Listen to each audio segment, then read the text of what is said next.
अगर कोई भी सरकारी प्रॉपर्टी अगर आप अपने नाम पर करवाना चाहते हैं, अपने नाम से सरकारी जो जमीन है वो अपने नाम पर करवाना चाहते हैं, तो आपको क्या करना पड़ेगा। हाँ दोस्तों, आप लोग अपने जहां से आप बिलोंग करते हैं, जिस राज्य से जिस जिला से बिलोंग करते हैं, वहां आप देखते होंगे कि अक्सर लोग जो है सो सरकारी प्रॉपर्टी पर अपना मकान बना लेते हैं, कच्चा मकान या पक्का मकान बना लेते हैं और वह जमीन जो है सो अपने नाम पर करवा लेते हैं। और अक्सर ये भी देखा गया है कि जो जमीन सरकार के नाम से है, लोग उस पर मकान बना लिए हैं और वह जमीन जो है सो उनके नाम पर नहीं हुआ है। तो यह वीडियो आप पूरा देखिए, क्योंकि सरकारी जमीन अपने नाम पर करवाना अभी के समय में थोड़ा मुश्किल होता है, लेकिन नामुमकिन नहीं। क्योंकि आपको अक्सर देखने को मिलेगा कि अगर आप कोई भी व्यक्ति सरकारी जमीन जो है सो अपने नाम पर कराने के लिए तहसीलदार के पास जाते हैं तो दबाड़ के भगा देते हैं, या कहीं भी चले जाते हैं तो उनको आसानी से नहीं होता है। लेकिन आज की इस वीडियो में हम आपको पूरा करेक्ट सही जगह भी बताएंगे कि आप कहां आवेदन कीजिएगा, कहां मुकदमा ले जाइएगा कि कोई भी सरकारी जमीन आपके नाम पर हो जाएगा। हाँ दोस्तों, तो चलिए वीडियो को शुरू से अंत तक देखिए और सरकारी जमीन कैसे आपके नाम पर होगा वो भी समझिए। और कंडीशन है दोस्तों कि जो जमीन में आप मकान घर बना लिए हैं वही जमीन आपके नाम पर होगा। तो चलिए, इसके लिए आपके पास कौन कौन सा कागजात होना जरूरी है ये समझिए। सबसे पहले आप जो जमीन का जो है सो आप आवेदन कर रहे हैं अपने नाम पर करवाने के लिए सरकारी प्रॉपर्टी, उस जमीन का आपको खाता नंबर और प्लॉट नंबर चाहिए। क्या चाहिए? तो खाता नंबर और प्लॉट नंबर। खाता नंबर प्लॉट नंबर आपको जो है सो आपके अपने गांव के जो अमीन होंगे वह आपको आसानी से बता देंगे, या हल्का कर्मचारी के पास जाइएगा, राजस्व कर्मचारी के पास, तो वह बता देंगे। लेकिन एग्जैक्ट जो है सो आपको जो है सो अमीन के माध्यम से पता चल जाएगा, जो जमीन उमीन मापने का काम करते हैं उनके माध्यम से। खाता नंबर प्लॉट नंबर, वह सरकारी जमीन जिस पर आप मकान बना लिए हैं, घर बना लिए हैं, वह खाता नंबर और प्लॉट नंबर आप पता कर लीजिएगा। इसके बाद आपके पास क्या सब होना चाहिए, इसके साथ साथ आप जिस राज्य के निवासी हैं वहां का निवास प्रमाण पत्र,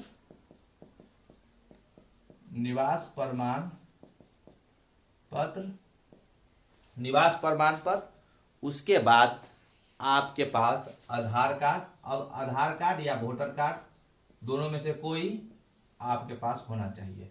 हम आधार कार्ड लिख दिए हैं, या आप मतदाता पहचान पत्र भी इसके जगह पर लगा सकते हैं। इसके बाद अब चलिए एक कागजात और जो इम्पोर्टेंट कागजात है, आप जहां से बिलोंग करते हैं वहां चुनाव होता है, पंचायत लेवल पर हो या नगर पालिका लेवल पर हो, या आप जहां निवास करते हैं वहां कोई ना कोई प्रतिनिधि जो है सो जनता के द्वारा चुना जाता है। तो जो प्रतिनिधि जनता के द्वारा चुने जाते हैं उनको जो है सो एक राइट बनता है, वह कोई भी बात जो है सो अपना लेटर पैड पर लिख कर देते हैं। तो जो प्रतिनिधि आपके यहाँ से कोई चुनाव जीते हैं, चाहे वह पंचायत लेवल का हो या जो है सो नगर पालिका या नगर निगम, ये सब में चुनाव होता है, वहाँ एक प्रतिनिधि जो है सो जीतते हैं जनता के द्वारा। उनके पास जो है सो एक लेटर पैड होता है। उस लेटर पैड पर आप जिस जमीन पर रहते हैं उसका प्लॉट नंबर के साथ साथ खाता नंबर दर्शाने के साथ जो है सो बाकी जो है सो आप कितने दिनों से वहां रह रहे हैं इसके बारे में वह प्रतिनिधि अपने लेटर पैड पर लिख कर दस्तखत करके मोहर करके आपको दे देंगे।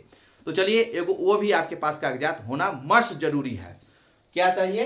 तो लेटर पैड पर लिखवाना है।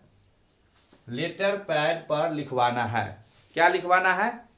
तो जिस जमीन पर आप रह रहे हैं मकान बनाकर, उस जमीन के पूरा डिटेल्स आप अपने पक्ष में लिखवा लेना है। कितना दिनों से रह रहे हैं, आपका मकान कितने दिनों से है, यही सब के बारे में जिक्र करते हुए आपको वो प्रतिनिधि जो है तो अपने लेटर पैड पर लिखकर दे देंगे।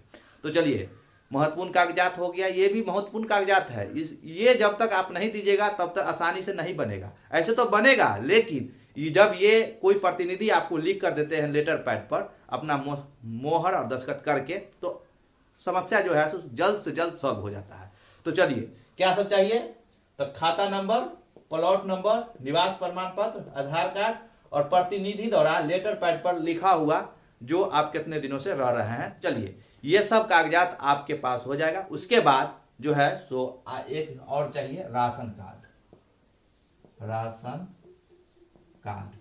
राशन कार्ड भी चाहिए, ये राशन कार्ड भी आपके पास होना जरूरी है। अब चलिए, ये सब होने के बाद अब आवेदन आप कहाँ कीजिएगा। तो देखिए, आप जो जगह पर रहते हैं, जिस राज्य में रहते हैं, जिस जिला में रहते हैं, वहाँ एक जिला मुख्यालय में रेवेन्यू डिपार्टमेंट होता है और उस रेवेन्यू डिपार्टमेंट में एक ऑफिसर बैठते हैं जिनको हम लोग DCLR कहते हैं। क्या कहते हैं? DCLR कहते हैं, यानी कि डिप्टी कलेक्टर लैंड रिफॉर्म जो है सो ऑफिसर होते हैं जो डिस्ट्रिक्ट लेवल पर बैठते हैं और जमीन संबंधित जो मामला होते हैं सो यही देखते हैं डिस्ट्रिक्ट लेवल पर। तो चलिए, इनके यहाँ जो है सो आपको आवेदन करना है और आवेदन में क्या जिक्र करना है, तो आप जो जमीन पर घर बना लिए हैं उस संबंधित एक आवेदन आपको लिखना है। उस पर जिक्र कर देना है कि हम बहुत दिनों से रहते हैं। उसके बाद वहाँ आप बिजली लगाए होंगे तो बिजली का भी बिल होगा, राशन कार्ड होगा, पानी बिल होगा, अन्य किसी जितना आपके पास कागजात हो, जितना से जितना वो सब आप लेकर, जितना हम बताए हैं वो लेकर आपको DCLR के यहाँ आवेदन करना है। जब आप आवेदन DCLR के यहाँ कर देते हैं तब वहाँ से जो है सो एक इंक्वायरी बैठती है और वो इंक्वायरी डायरेक्ट DCLR नहीं आएगा आपके यहाँ इंक्वायरी करने के लिए, वहाँ से इंक्वायरी बैठाया जाएगा और वह इंक्वायरी आएगा CO के पास, जो अंचला अधिकारी होते हैं उनके, और उनके यहाँ आने के बाद राजस्व कर्मचारी के यहाँ आएंगे जो पंचायत लेवल पर होते हैं, और वह पंचायत लेवल के जो अफसर होते हैं जिसे आप राजस्व कर्मचारी कहते हैं, वो आपके यहाँ आकर जांच पड़ताल करके एक रिपोर्ट जो है सो CO साहब के देंगे और एक रिपोर्ट जो है सो DCLR के यहाँ जाएगा।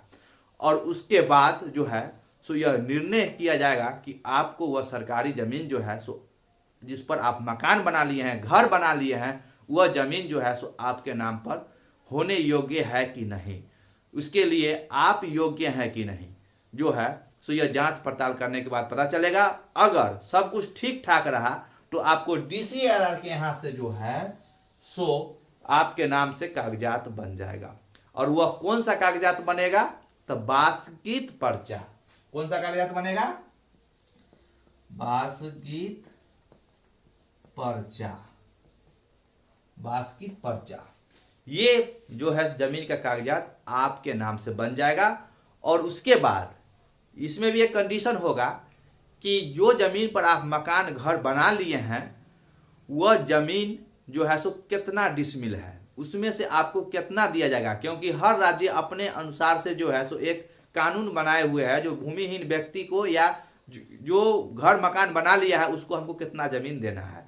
तो उस कंडीशन पर डिपेंड करता है कि आपको कितना जमीन चाहिए और आप कितना जमीन लेने योग्य है।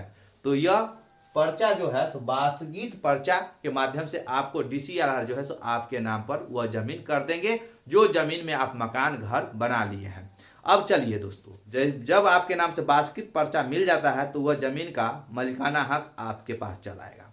अब जो जमीन में मकान घर बना लिए हैं वह जमीन आपके नाम पर कैसे होगा ये हम आपको बताए हैं। और आवेदन कहाँ करना पड़ेगा? तो DCLR के यहाँ। इधर उधर घूमिएगा तो होने वाला नहीं है। जो बात है हम पहले डिक्लेयर कर देना चाहते हैं कि इधर जैसे जनता दरबार लग गया वहाँ भी चले गए या अन्य कहीं कहीं अगर चले जाते हैं तो जल्द से जल्द आपको यह समस्या का समाधान नहीं होगा। DCLR के यहाँ आवेदन करना पड़ेगा, वहाँ मुकदमा लगाना पड़ेगा, उसके बाद ही जो है सो आपके नाम पर बास्कीत पर्चा बनेगा।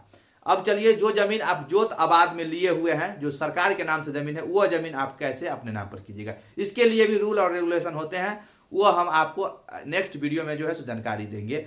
फिलहाल अगर आप कोई भी जमीन पर घर मकान बना लिए हैं तो उस जमीन जो है सो आप अपने नाम पर इस तरीका से करवा सकते हैं। तो आशा करते हैं कि जानकारी आपको पसंद आया होगा और साथ में कोई भी प्रश्न हो तो कमेंट में कीजिए, हम आपको अति शीघ्र जो है सो आंसर देंगे। और साथ ही इस चैनल पर अब रेगुलर वीडियो अपलोड होगा, इसलिए चैनल को सब्सक्राइब कर लीजिए और वीडियो को पूरा देखिएगा, उसके बाद ही समझ आए। जानकारी के साथ जो है सो आपसे मिलते हैं।